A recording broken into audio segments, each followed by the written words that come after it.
Hey guys, it's Kerry Jeffrey from Emotional Autoimmunity here, and I've been working with some clients recently who have very, very toxic parents, and that's making things so much harder for their lives with chronic illness. Because, as you know, if you have chronic illness, then any stress or any tension or anything like that, any family arguments just makes everything worse and can ramp up your symptoms and your inflammation. Now, something you might not know about me is prior to getting chronic illness and being unable to work for about 12 months and then needing to rebuild my business, is that I used to be quite well known as an expert in dealing with toxic parents. And I was actually halfway through writing a book called How to Deal with Your Toxic Parents that I am going to made a decision today that I'm going to continue on with that next year and get it published. It's basically going to be a self-help book about how to deal with your toxic parents if you've got them. And all of my clients were pretty much people who were the adult children of toxic parents. And I was helping them to overcome all of the manipulation and the guilt and the stress and the anxiety that toxic parents can create in your life.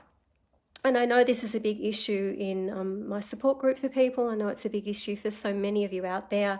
And it creates so much guilt because, we all want to have a good relationship with our parents. We all want to have that loving mother or father that's going to be there for us. And unfortunately, it's just not the reality of a lot of relationships out there. And when you have chronic illness, it can be even worse because I don't think anybody ever loses that longing for when you're sick that you want, some comfort from a parent, or you wish you had a parent that would be able to reassure you and help to take care of you. So I want to share with you today one really important mind shift tool that you can start using if you have toxic parents in your life. And the way that I always talk about with my clients is this, that you need to be able to see them clearly and see them for exactly who they are, not the way that you wish they were or not the way that you want them to be. And the analogy that I always use for this that helps to clarify this situation is that, think of your parent as a snake, right? So they are a snake. Now, there's nothing negative about that. We know, snakes perform very, very vital functions like keeping the rodent population down. But a snake is not somebody you would approach for a hug, right? Because if you approach a snake for a hug, you're going to get bitten. And one of the biggest emotional traps that you can fall into when you have a toxic parent as a snake in your life, that you desperately want them to be different, right? You desperately want them to be a fluffy bunny.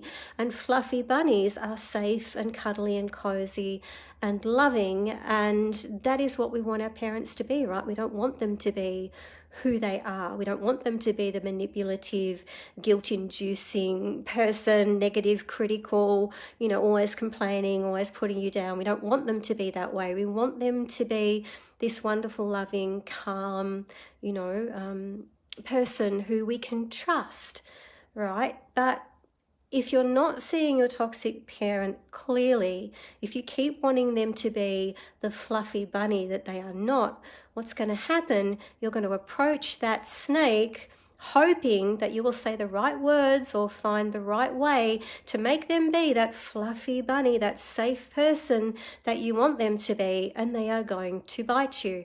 They're going to bite you because that's their nature. They're going to bite you because that's what they do. And if you keep approaching a snake with open arms and allowing yourself to be vulnerable to it, you are going to get bitten. And that is your responsibility. Now, that's not excusing their behavior, right? But know the nature of the beast.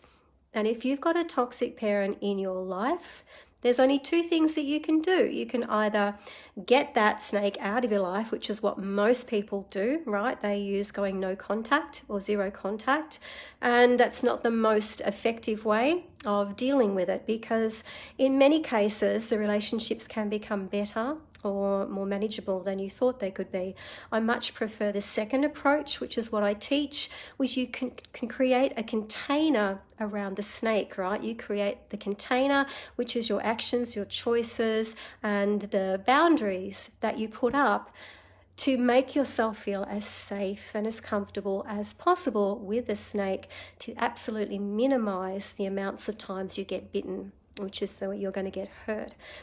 So the one thing I would really encourage you to do if you've got a toxic parent in your life, stop thinking that, one, there's something wrong with you because they're not the parent you want to be. The fault is with them, right? It's their personality.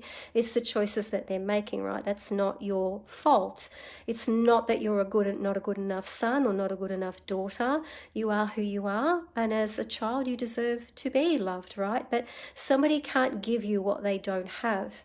And when you stop expecting them to be different than who they really are, it's going to make life so much easier for you, right? So know the nature of the beast. Approach it as the dangerous creature that it is. Do everything you can to protect yourself, and stop trying to imagine that that snake is ever going to be the fluffy bunny that you want them to be. So if you need any help, if you've got toxic parents, please feel free to book a free discovery session with me. You can do that through my Facebook page here, or you can go to emotionalautoimmunity.com and it's in the top of the page. You can book in for the appointment there. I know how to help with these things, and in all of the people that I've helped with toxic parents, only 2 have actually had to end their relationship with their toxic parents, and that was because there was really literally nothing else that could be done, and the parents were so bad that they were basically irredeemable, and it was not safe to have any sort of relationship with them at all. Relationships can change in ways that will astonish you.